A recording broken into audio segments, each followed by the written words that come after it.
Hello everyone, it's me, Gamer54, back in another video, and today, yes, I'm pretty sure you're seeing the title, you're seeing the thumbnail already, you're already seeing what's on your screen right now, and you're already seeing the title of the video. We are back, watching Game Theory, and today, the new FNAF Theory is out. Yes, a continuation of the series that Map has been doing. So, but I will say this. The video will come out like later in the day. So yeah. So if you don't think I'm not making a video of it, I am. It's just gonna pop out a little later. But anyways, without further ado, let's get this video started, shall we? I heard you got some new eyes recently. Just want to check to make sure that they're all functioning before we send you back out there on the stage. Tell me, what do you see here? That is my friend Bonnie. I is him. Don't we all? Don't we all? How about this one? It's me? Interesting response with heavy lore implications. Gonna make a note of that one. Alright, how about this last one? Oh, that's the DJ, you know. DJ. No, hold on, don't help me. I have this. DJ. Come on, Freddy, it's obviously Music Man! Music Man! Oh no. Music Man! Music Man! Music Man! I called it! Music Man! You can't tell, but I'm bopping my head to the music.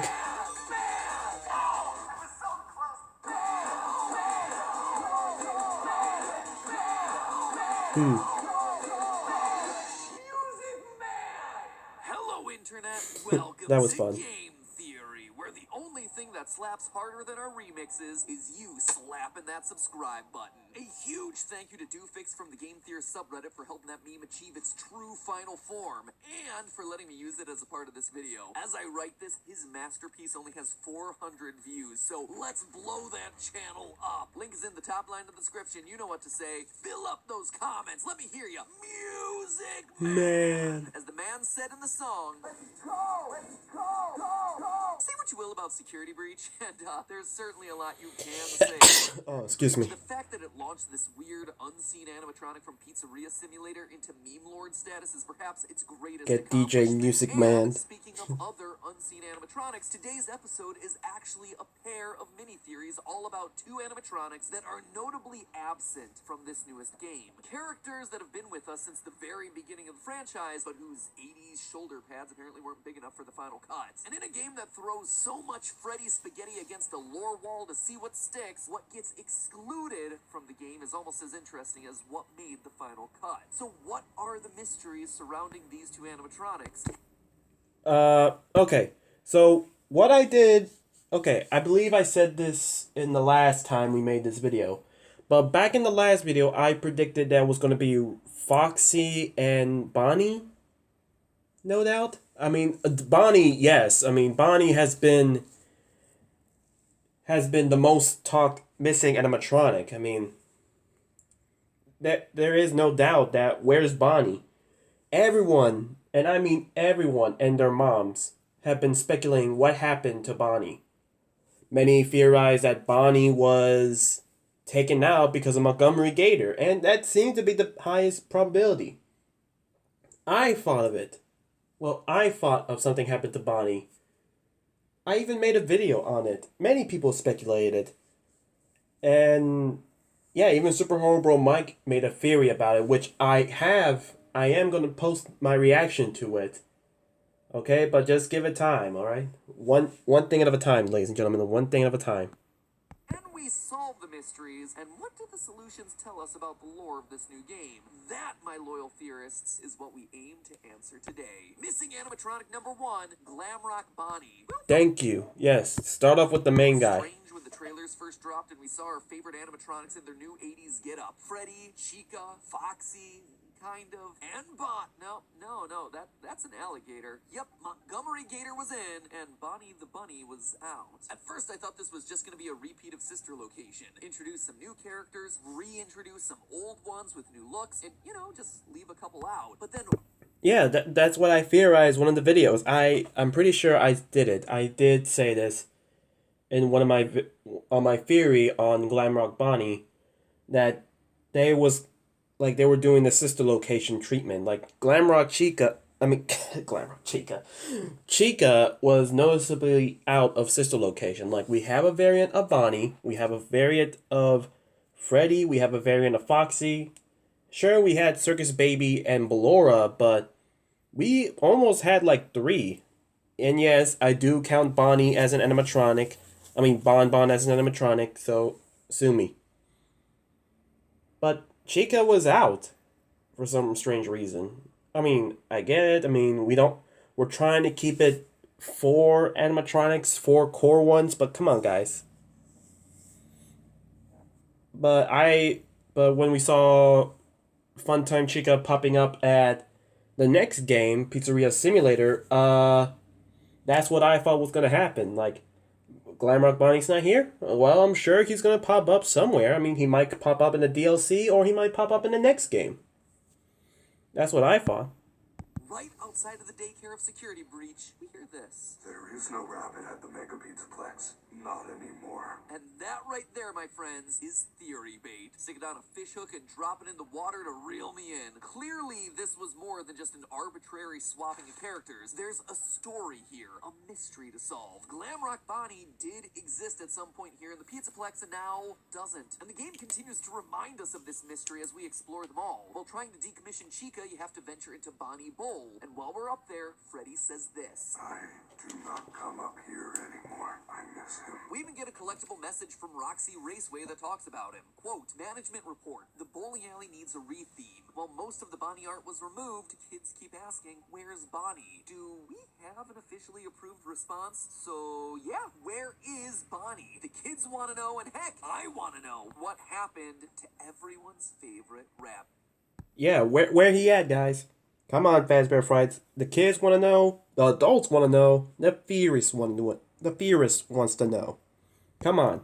Where's our boy Bonnie? Well, to answer that, we actually have to follow the other messages that we get in the Faz Watch. Specifically, this security alert found behind a locked Monty gate in the game's opening service tunnel. Quote, security report 12:24 a.m. Bonnie is seen leaving his green room in Rockstar Row heading east towards the atrium. 2:40 a.m. Bonnie enters the East Arcade. 4:12 a.m. Bonnie enters Monty Golf. Bonnie is wandering around the Pizzaplex and winds up in Monty Gator Golf. And see, this is an important detail because as we see in both the game and the collectible messages, Monty has a bit of a mean streak going on. He likes breaking things. He also has a bit of an ego. I don't know if you noticed, but the animatronics in this game are unusually human compared to the ones that we've seen previously. They have personality, emotions. We see Roxy crying in her room because we've managed to escape her. We should have found it by now. It's not fair. I'm not a loser. Chica is just hungry all the time, and Monty wants to be the star. He's looking for a way to rise to the role of leader of the band, singer in the spotlight. We know this thanks to hole number 9 of the Gator Golf minigame. Monty is center stage, and Freddy is left out in the dumpster. So when bass player Bonnie comes rolling into his domain late at night, Monty sees this as his opportunity to take him out and become the bass player himself. This is all fairly straightforward just from reading those collectible messages, but Yeah, I mean, that's technically how the theory goes. Yeah.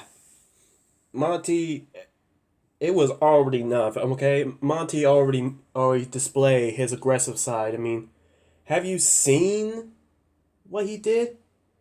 Like, did you hear the clanking, like he was tearing it up in his room. He was far aggressive. I would say this, when I was playing Security Breach, don't worry, there's going to be gameplay of that. I noticed how Roxanne Wolf and Montgomery are the two animatronics that I believe are the most aggressive. I mean, I could say Moondrop or the Daily Attendant as they're referring it, but I'm just going to call him Mr. Moon. It goes like this. Roxanne, Montgomery as second place of most aggressive, and Moondrop, the third aggressive. I don't know. I just keep dying to Roxanne more.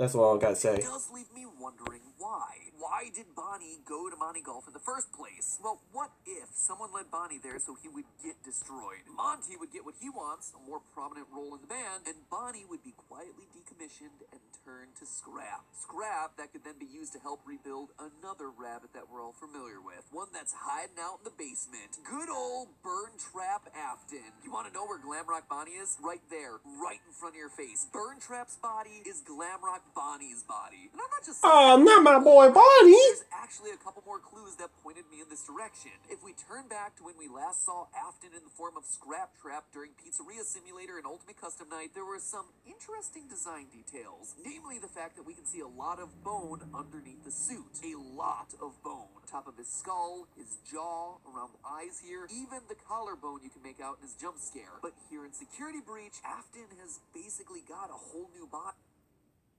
What?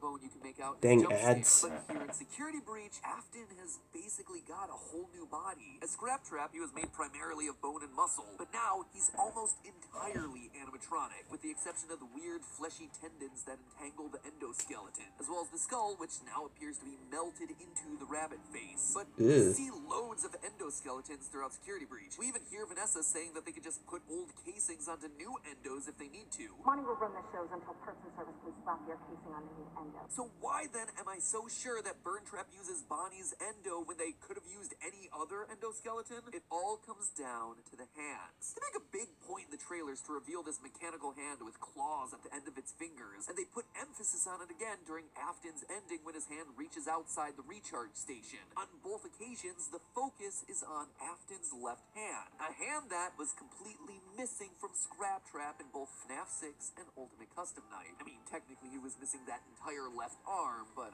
you get the point. So Yeah. what does any of this have to do with Bonnie? That could be any endoskeleton arm, right? Wrong. Take a look What at you mean, the wrong? endoskeletons from this game. Their hands? Yep, they don't have claws. The only animatronic whose endoskeleton does have claws? Montgomery Gator. We actually get a really good look at his hands once we've decommissioned him. But hold on a minute, I was saying that Burntrap was made from Bonnie, so why am I so focused on Monty? Well, we have to go back to the messages that we get on our Faz Watch. Down in Parts and Services, we get this maintenance log. Quote, Montgomery's claw upgrades allow him to play the bass. Following performances, he mostly uses them to cause damage. Before I read this message, Monty having claws didn't really strike me as an odd design detail. I mean, the dude's an alligator. Kinda makes sense. But this message made me reevaluate that opinion. Claws are only for animatronics that play the bass. When we get the message about Bonnie being out of commission, we get this line. Quote, with Bonnie out of commission, we are making Monty the new bass player. Parts and Service have already done the proper adjustments. End quote. They're installing the claws on Monty because he's becoming the bass player, which means that Bonnie before him must have also had claws. They need Oh, to be built what? into the endoskeleton because they have to pluck the heavier strings. Therefore, the claws on Afton's new body prove that they could have only come from a single source, Glamrock Bonnie. But Oh, I didn't think of that. Cause, okay, you got my interest now, MatPat. Okay.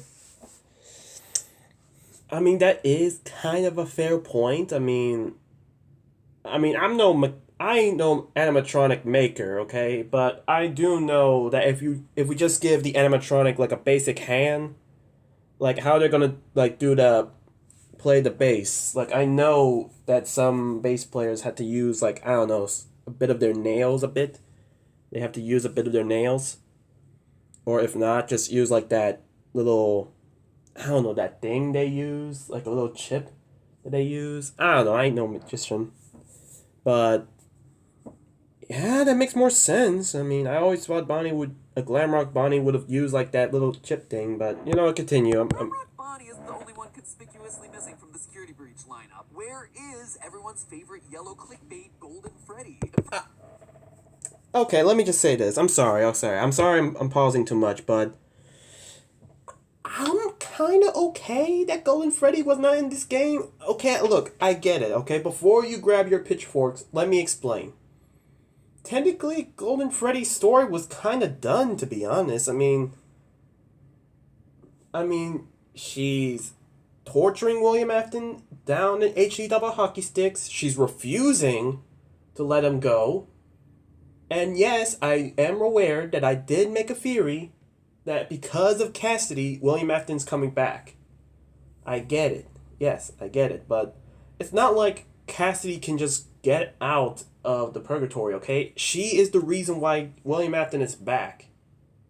So, and yeah, many people would say that I was kind of harsh on Cassidy because she is. Because I kind of was a little bit.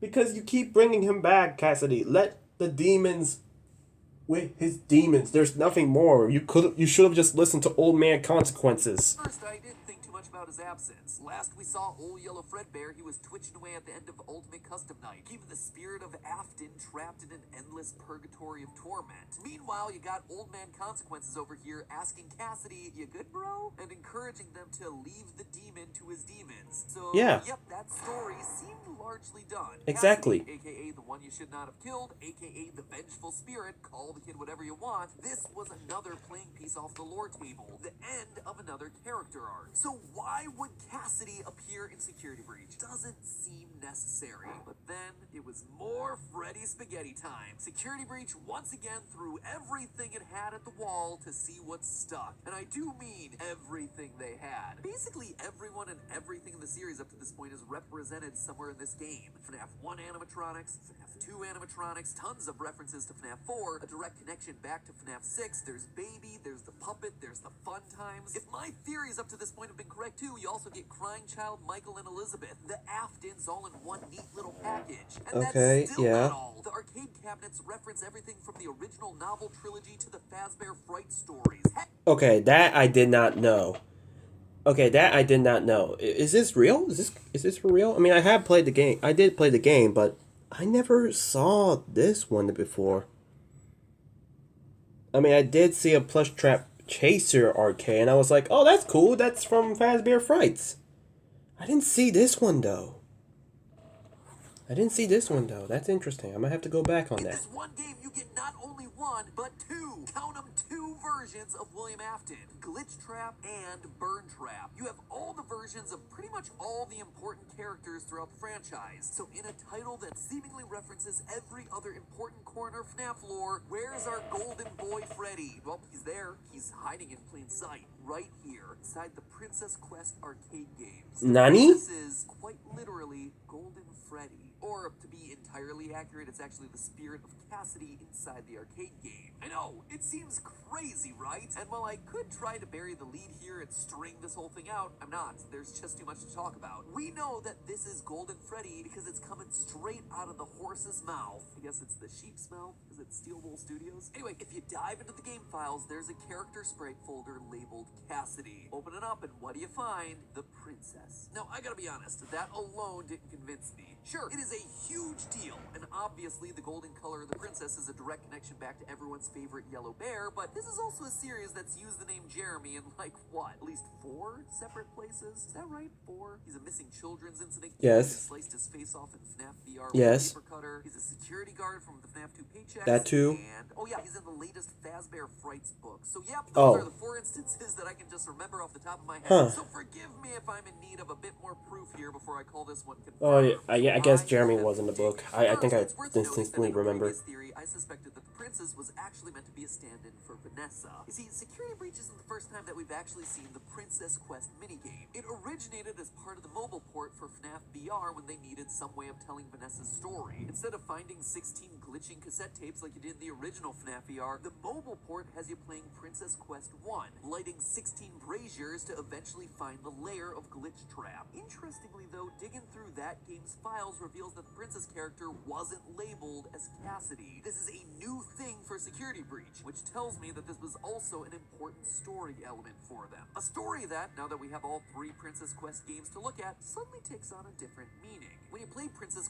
Quest 1, you're being hunted down by black and glitchy rabbit creatures. These things are clearly working for Glitch Trap, but if that's the case, why would he be sending them to attack you? If the princess is truly meant to be a stand-in for Vanessa finding the tapes, wouldn't he want Vanessa to find them so she comes under his control? Rabbits attacking doesn't make sense. However, if we consider the Golden Princess to instead be Cassidy, back from the dead once more to try and stop William for good, then of course, Billy Afton would do everything he can to stop the princess. I also think that each princess quest represents a different phase of Cassidy's experience quite nicely. In the first one, Cassidy is helpless, an innocent, helpless child lured to a back room and killed by a monster that looms in the shadows. But by Princess Quest 3, the princess is fighting back. And not just fighting back, but doing it in the same location that we walk through in FNAF VR. Notice the Wait, large what? central stage, the prize corner back behind us, and a rounded side stage to the left. Now, this is an important detail because as we see at the end of FNAF VR, we're playing in the location of the missing children's incident. Glitchtrap lures us to the back room only to shove our dead body into Freddy's suit while he dances around. This is Freddy Fazbear's Pizzeria, where the initial 5 kids, including Cassidy, first went missing. Cassidy's story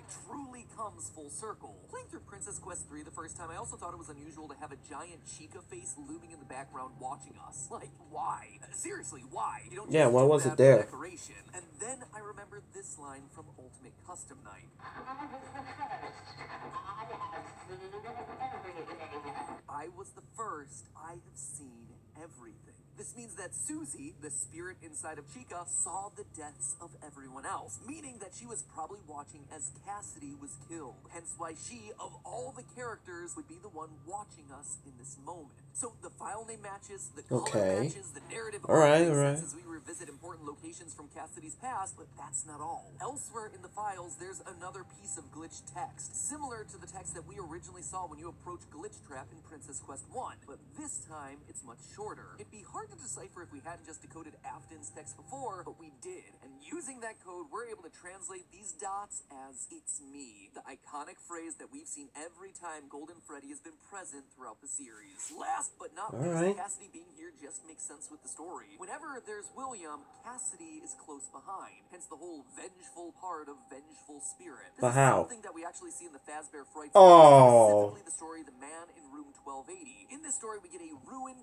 burned William Afton dying on a bed, haunted by an angry spirit named Andrew. Yep, I should have seen this coming. I literally just said the parallels on my theory about William Afton being alive. I say that Andrew is technically the Fazbear Fright's counterpart to Cassidy, so there should be link.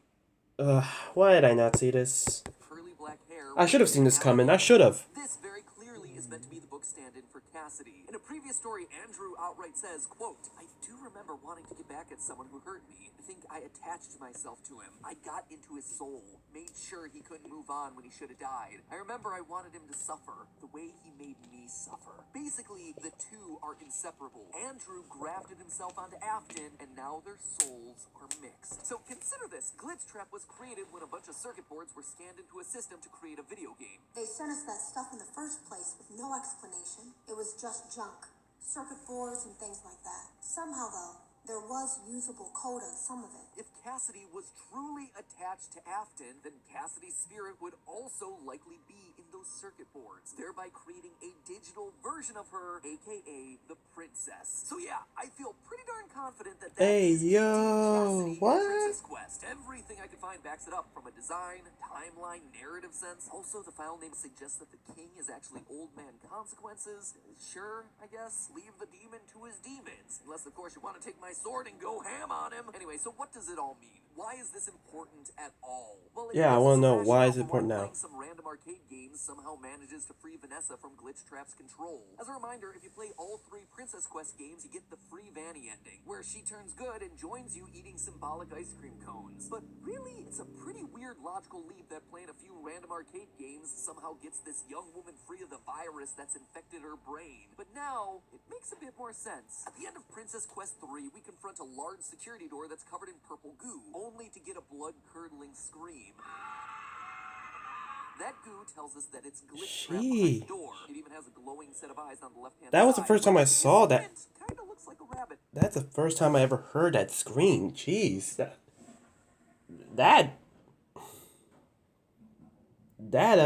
sounds a little disturbing. This kind of goo wasn't present in the identical door within help wanted, implying that he is now in control. So when Cassidy unlocks the door and goes in, the digital scream that we hear from the other side is Glitchtrap dying, crying out as Cassidy delivers the killing blow and maybe, hopefully, finally putting both of their souls to rest. Security Breach has been the story about endings. Throughout all of my Security Breach theories thus far, we focused heavily on the idea of characters coming full circle, giving closure to them and ending their parts within the FNAF storyline. The crying child and the missing children got their closure back in FNAF 3's Happiest Day. Henry and the puppet got their closure in the FNAF 6 ending. If I'm right about my theories, then the rebuilt Afton kids get their closure on the hillside eating ice cream here in Security Breach. And now...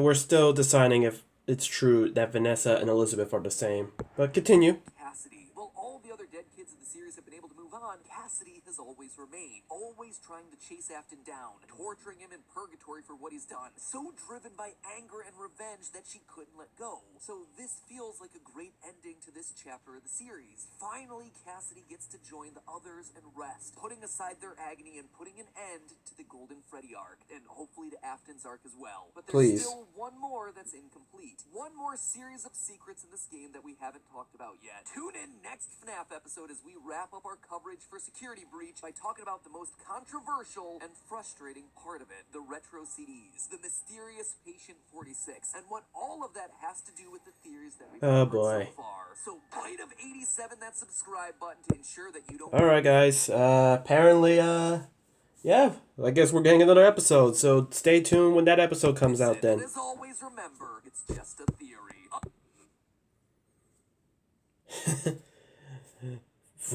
Freddy, you're supposed to be on lockdown. Vanessa, I need to rant about Mabbet's new FNAF theory. Alright, that's actually amusing. Alright guys, that's going to be the end of the video. Thank you guys so much for watching. Like, comment, subscribe, and yeah, turn on notifications so that way when the new theory drops, I'll be sure to make a reaction video about it. So anyways guys, this is OneGamer54 signing off.